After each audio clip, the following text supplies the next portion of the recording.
Hi out there in internet land. You're looking at QLACs. That only means a couple of things. Number one, you read a really bad article about it unless I wrote it. Number two, your investment advisor, master of the universe, mentioned qualified longevity annuity contracts, and you went, I might need to learn a little bit more about that before I make a decision. That's good, because you're with me, Stan the Annuity Man.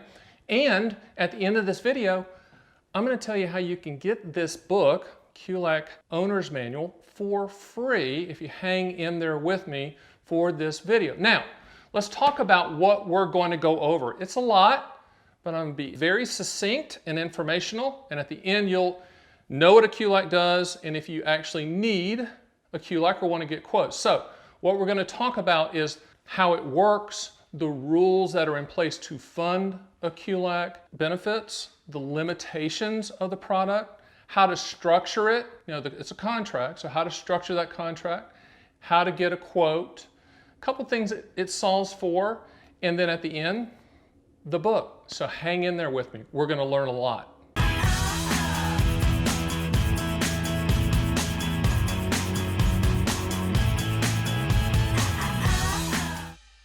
Okay, so let's talk about the basics, the down and dirty of QLACs. From here on in, I'm going to say QLAC in lieu of saying Qualified Longevity Annuity Contract for the entire video to drive you crazy.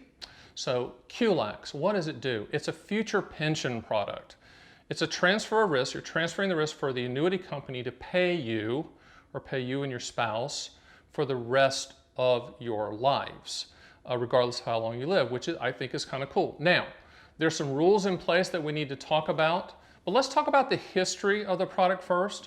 It was designed and implemented and introduced to the public in 2014 by the IRS and the Treasury, who combined efforts to create this product for the public so that they could put in place in their traditional IRAs a future pension guarantee, because they are sending a shot across the bow that they do not want you to just use Social Security as your sole income source. So, hey, tap on the shoulder, America, we'd like for you to use all that money in your traditional IRA or part of it to fund that future pension source. So that's where it came from. 2014, our friends at the IRS and the Treasury Department. So let's talk about kind of the rules in place as of the date of this filming.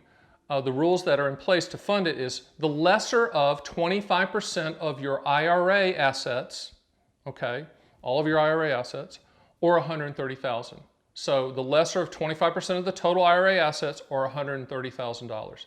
Not Roth, traditional IRAs. And some 401ks are offering as well, but for the people out there, and I'm assuming the majority of you watching this, we're talking about traditional IRAs. Now, the cool part about QLACs, you can take your personal traditional IRA and you can attach your spouse or partner for lifetime income. In other words, they can be attached. If they have an IRA, they can do the same for you. So you could have two. Now, you can structure it a myriad of ways. You can structure it joint life or just your life. Obviously, if it's just your life, it's a higher payment because they're only guaranteeing one life. So an example of the funding, we want 25% of your IRA assets total or $130,000, whichever is less. $1 million in your IRA, you could put $130,000 in, right? Math. And then $500,000 total in your IRA, you could put $125,000 in a QLAC. So $400,000 in your IRA, $100,000 in a QLAC. Are we clear? So that's how it works. Now, do I think they're going to raise that minimum in the future? Absolutely, but it's probably not going to be as much as we want. But for now, it's that $130,000 or 25% of your IRA total. Okay, one of the key points that I need you to remember and lock into with QLACs is that the payments are primarily based on your life expectancy, or if it's joint, life expectancies at the time you take the payment. So life expectancy drives the pricing train, not interest rates. I know everyone's out there looking at interest rates and trying to time interest rates. You can't. Stop. It's about life expectancy. So you're transferring the risk for the annuity company to pay you or you and your spouse partner for the rest of your lives, regardless of how long you live. So let's talk about some of the benefits and limitations of QLACs. Benefits, obviously, joint lifetime income you can never outlive. And ironically, in the annuity industry, a story the other day, I was being interviewed by somebody about annuities, and I just cannot believe that the annuity industry does not pound the table on the one unique benefit proposition that income type annuities have that no other product has, and that's a lifetime income guarantee, period. Why we don't pound the table on that as an industry, I don't know, but Stan the Annuity Man's pounding the table.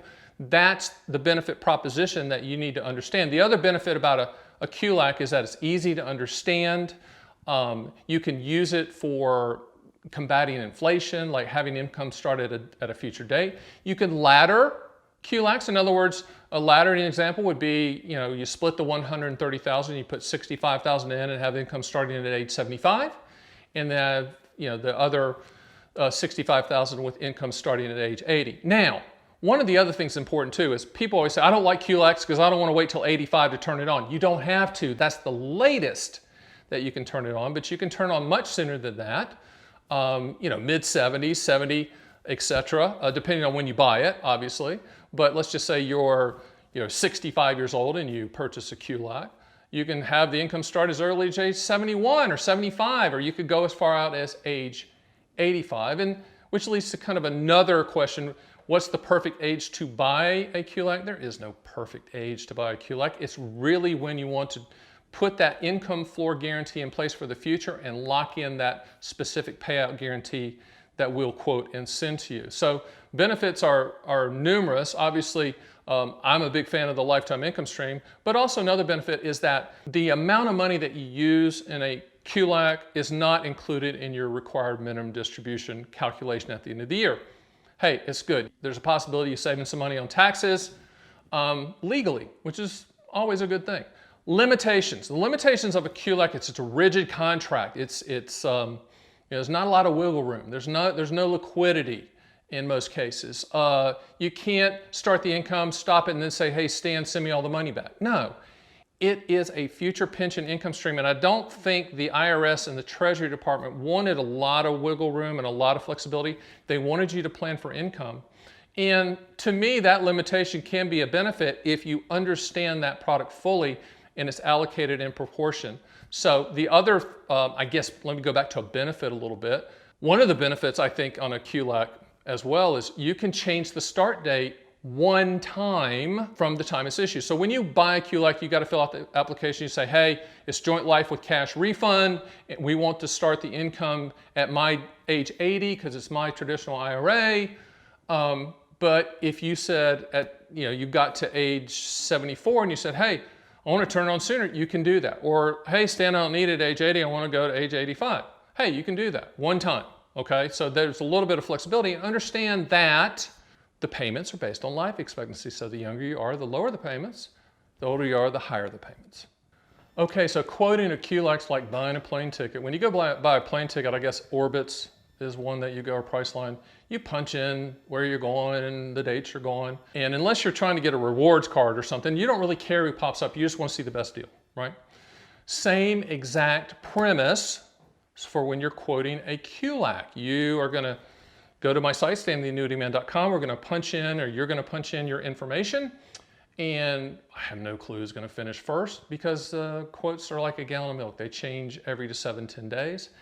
And you're going to see the quote. So that's how the quoting process happens.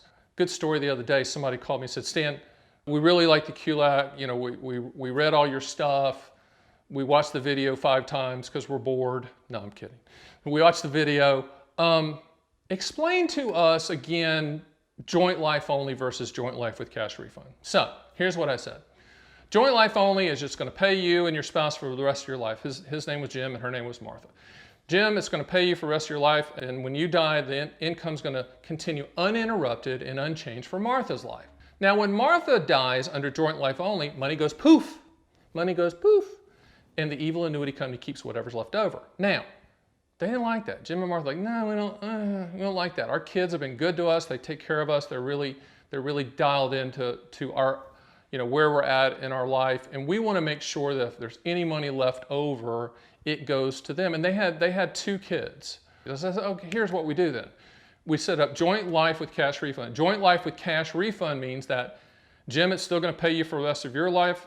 Martha is still going to pay you for the rest of your life, but when the second spouse dies, whoever that second spouse is, whatever's left in the account will go to the beneficiaries in full, 50-50, split right down the middle. They like that. They like the fact that the evil annuity company wasn't going to keep a penny, but they also like the transfer risk guarantee of the lifetime income stream. So that's a good story, and maybe that fits your story on how to structure a QLAC. Okay, it's been a fire hose of information. I've shot a lot of stuff at you about QLACs, but I'm sure I left something out, right? I'm trying to do the best I can with all this. So I would really encourage you to get my free QLAC Owner's Manual. I'll send it to you for free, no obligation, no cost. We'll send it in this really shiny gold foiled package. And the reason we're doing that is I always want my clients to have all of the information. And I mean, I worked hard on this. It's a 55-page read, but it covers everything you need to know to make a good decision. There's never an urgency to buy an annuity of any type. The urgency is you understanding in full what you're buying, period. So my job is to get you the best quotes and the best information and then leave you alone, act like a professional and treat you like a professional so that you can make the decision on your terms and on your time frame. Hey, appreciate you watching the QLAC video. I know it's been informative. I really would encourage you to watch this one as well. It's called How to Choose an Annuity. And that's very informative because you need to know if you even need an annuity. That video right there will tell you if you do. Do me a favor and click the subscribe button right below me. Why would you do that? It's because I'm putting out these videos all the time. I've made the decision that I'm going to educate. The annuity industry has earned its bad reputation, and I'm going to educate people on how these products work, the good, the bad, the limitations, the benefits, so people can make a good decision. So click that subscribe button so you'll learn about these products on your terms, on your time frame, and truly informational. Now, to get the book, you'll see the Stan the Annuity Man description underneath this, and there's 2 words, more info. Click the more info, and down below that, you'll see a link that you can go to. It says, get your owner's manuals here, or something like that. And what you can do is click that link, fill in your shipping information, and the book will arrive in about 7 to 10 days. Thanks for joining me. See you next time.